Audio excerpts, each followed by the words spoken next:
Elijah testimony ties with Song of Songs. Can you imagine? It ties with the north and the south wind that the Woman of Songs speaks of. We're already deep into Song of Solomon, which is, by the way, a lengthy line-by-line prophecy. So if you have missed the previous, go and click on the Messiah Song, the channel name, and there you'll find the playlist on Song of Solomon. So please don't miss out on that one.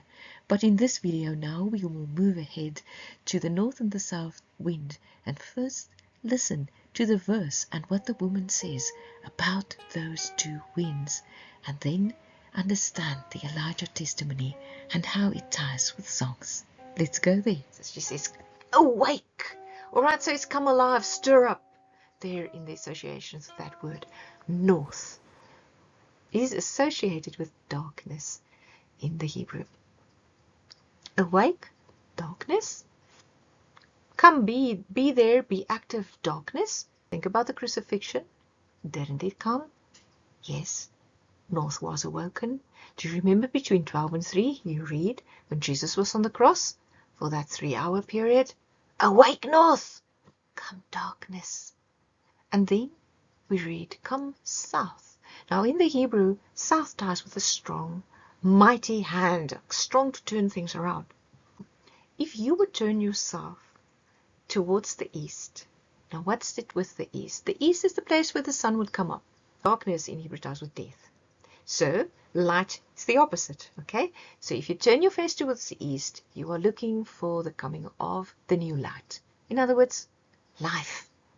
And a bride and a groom being united, they want life to come for their children. So this woman, she wants the life to come. If she's the fiery justice and wrath of God, she wants life for mankind to come. In other words, redemption, resurrection. If you turn your face towards the east, you would find that your left side would face north, the place of darkness thus to the side. But on the right side, where your right hand is, that's your south.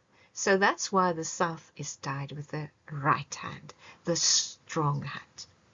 So when the darkness came, when Jesus entered death, so together with that also came the strength of God to turn the darkness around so that the light could come. Because when he was on the cross, he breathed out his breath at 3, and when he breathed out his breath, so the light came. And there is an incredible prophecy that goes to the name of God. Remember, this redemption plan is coming in truth to the identity of God. God is true to himself.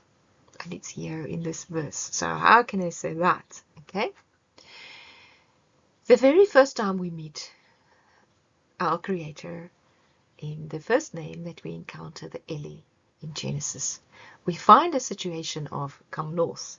We find that there was darkness, there was chaos, there was north. Okay. And then we find that God in the Eli is, his name there means the mighty strong one that can turn things around. Okay, south, the right hand.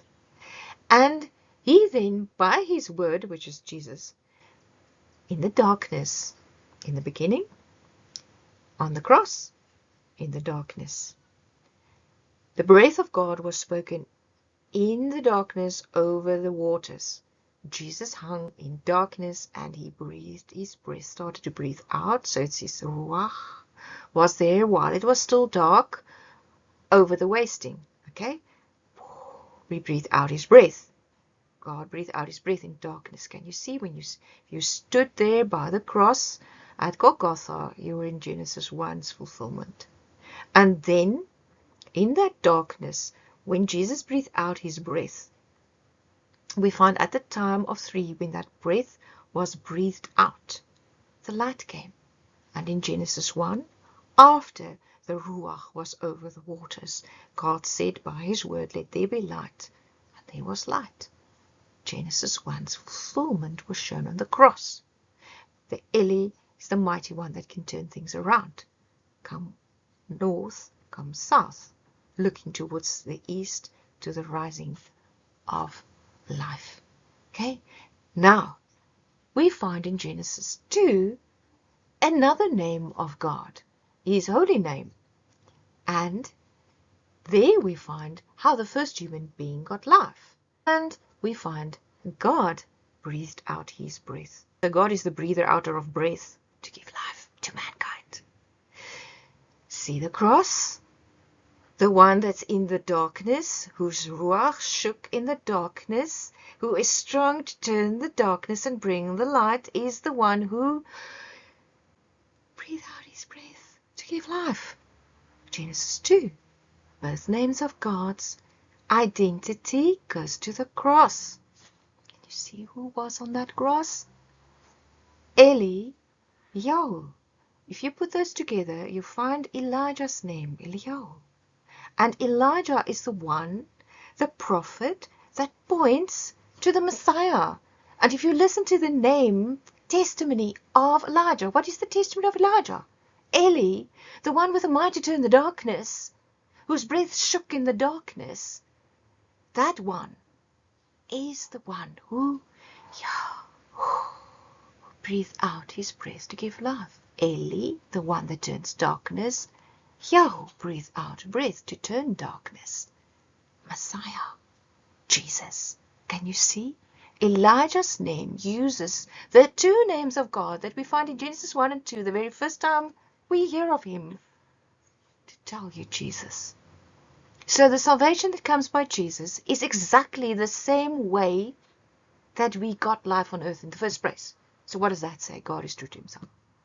Can you see how fearsome is this verse? Can you see the wisdom of understanding things of God is given in the beautiful poetic language of something that sounds like a love story? That is the most frightening prophecy of redemption by earthly things that God explains heavenly things. It's incredible. He uses plants and mountains and things he created to talk to you in songs so that you know it's him, because you can testify Jesus like this. But God, it is God's prophecy. So when she says, awake north, Genesis 1, come darkness, fulfilled on the cross, come darkness. Come strong hand, come south.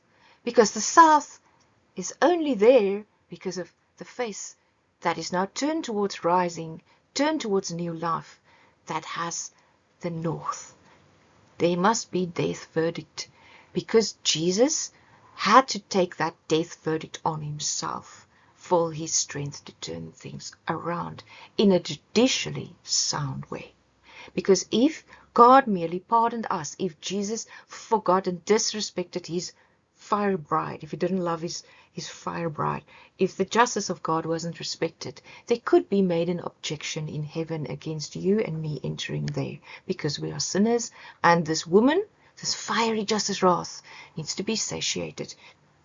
And if Jesus didn't do that, then how can your works do it if you didn't die? You understand, the death verdict needs to be taken. Your works, if it doesn't include that, if it's only merely doing good stuff somewhere in your life, it is not taking the death verdict. And if you do take the death verdict because you're guilty, you'll not rise. So there's no life coming from that. There's only life coming through the breath of God, as was shown in the beginning in Genesis 2. Yahweh, the holy name of God. The time of the burning bush, that again is a prophecy of Jesus who would stand with thorns. Burning, again we found that image of fire, united with his fire bride, but have life. And there from that bush was spoken the name of Yahweh, the breather outer of his breath. It's all a prophecy telling you that we live by Jesus. We live by the breath of God. Jesus in truth to the identity of God, to the identity of what is called, like in English called God, but it's actually the holy name of God, Yahweh. In truth to God breathed out his breath to give life. He died doing exactly that. Crucifixion is place where that was fulfilled. Blow upon my garden. What is it with a garden? Garden in Hebrew is a fenced place. In other words, it goes to a defense. It is a safe place for you and me to exist. Blow over the defense, your breath. You see, that may flow out the smell of the spices. The spices testify Jesus. Really reference that. You got to hear that. It is the previous video. Ancient Spice Garden foretells it all. You got to hear that.